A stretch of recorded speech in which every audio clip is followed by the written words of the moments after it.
Bonjour à tous, j'espère que vous allez bien. Selon vous, que donnerait un combat entre Luke Skywalker, le héros de la rébellion, et le chef de l'Inquisitorius, le Grand Inquisiteur? Et surtout, comment Luke et le Grand Inquisiteur pourraient se rencontrer? Parce que, en termes de chronologie, le Grand Inquisiteur est mort avant que Luke ne rejoigne la rébellion. Pour rappel, pour ceux qui ne le savent pas, le Grand Inquisiteur est mort dans Star Wars Rebels en se laissant tomber dans une explosion par peur des représailles de Dark Vador. Alors là, en principe, vous vous dites, mais dans ce cas, si le Grand Inquisiteur il est mort avant que Luke ne rejoigne la rébellion, pourquoi t'abordes le sujet d'un combat entre lui et Luke? Eh bien, je vous donne dans le mille, c'est arrivé. Donc, c'est ce que nous allons voir aujourd'hui dans cette vidéo qui est assez similaire à celle que j'avais fait il y a quelques temps concernant l'affrontement entre Dark Vador et Dark Maul. Sauf que cette fois-ci, l'histoire qu'on va aborder, elle est 100% canon. Et donc, commençons.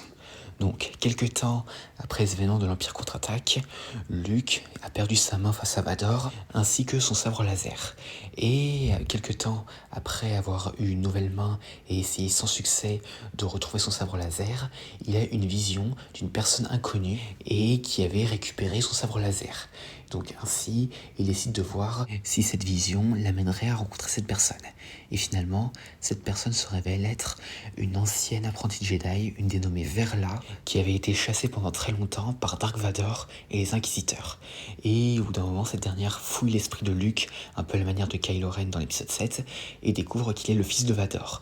Donc elle tente de le noyer, mais heureusement Luke est sauvé par R2. Et par la suite, Luke lui explique tout, et Verla lui dit qu'elle n'a pas son sabre laser, mais qu'elle connaît un endroit où il pourrait en trouver un ancien temple Jedi sur une planète appelée Tempest.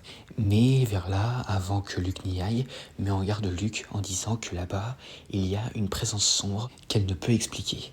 Donc Luke part pour Tempest et finalement il trouve l'ancien temple et découvre un ancien sabre laser de gardien du temple.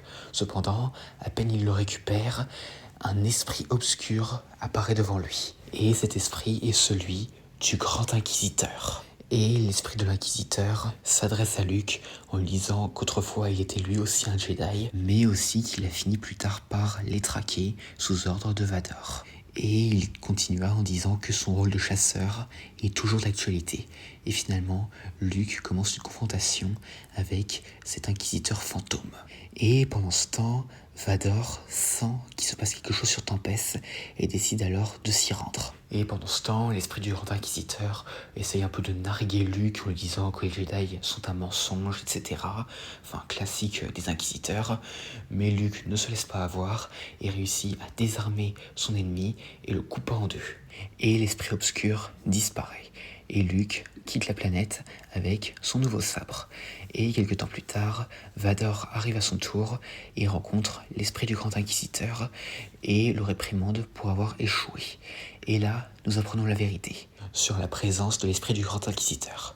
En effet, quand ce dernier est mort dans Rebels, Vador a empêché d'une certaine manière l'esprit du Grand Inquisiteur de ne faire plus qu'un avec la Force en le scellant à jamais dans cet endroit. Et depuis, le Grand Inquisiteur eut pour mission de tuer toute personne qui entrerait dans cet avant-poste. Et affirmant qu'il avait servi Vador pendant longtemps, l'esprit du Grand Inquisiteur supplie son ancien maître de le laisser partir.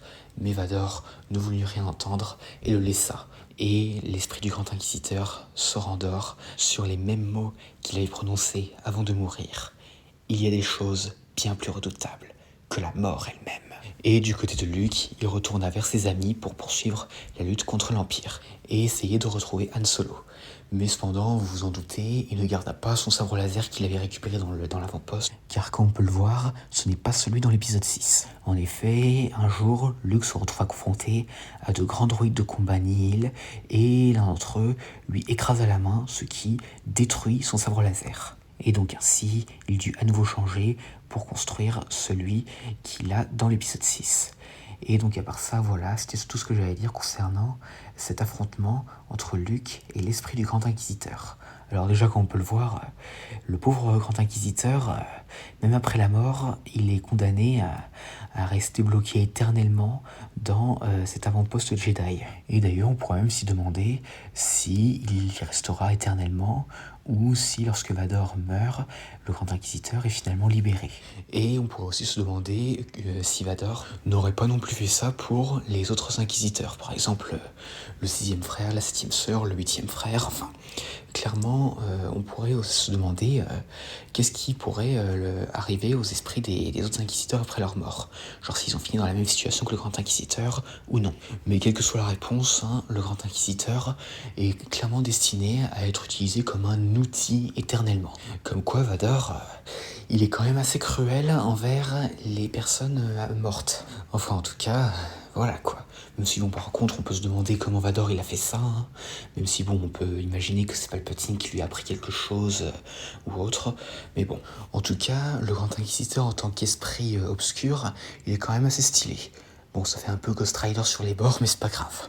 Mais en tout cas, le Grand Inquisiteur est certainement celui qui a reçu la pire des punitions par Vador pour son échec, contrairement aux autres inquisiteurs.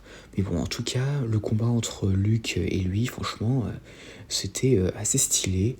Et d'ailleurs, j'ai bien aimé comment Luke, il arrive à retourner la balance grâce à son désir de devenir un Jedi, etc. Enfin, vraiment... c'était stylé. Et d'ailleurs, au passage, c'est la première et unique fois que Luke aperçoit un double sabre laser. Enfin, plutôt qu'il affronte quelqu'un qui manie un double sabre laser. Et au passage, dommage que le Grand Inquisiteur n'ait pas fait le coup du sabre hélice, hein, mais bon. Et aussi d'ailleurs, savoir que Luke, il avait un sabre jaune avant son vert, c'est assez spécial et assez surprenant. Même si bon, hein, dans la suite du comics, hein, on apprend rapidement pourquoi il n'utilisait pas ce sabre dans le 6. Hein. Et d'ailleurs, le comics répondra plus tard à la question de quand et comment il a construit son 3e et dernier sabre. En tout cas, Luke qui rencontre un inquisiteur, c'est assez inattendu.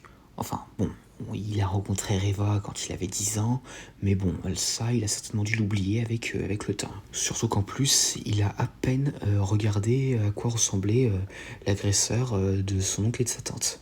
En tout cas, c'est tout ce que j'allais dire concernant l'affrontement entre le héros de la rébellion et l'être tragique qui était le chef de l'Inquisitorius. J'espère que cette vidéo vous aura plu, laissez me dire ça dans les commentaires, et à la prochaine. Et n'oubliez pas, le secret quand on traque les Jedi, c'est la patience.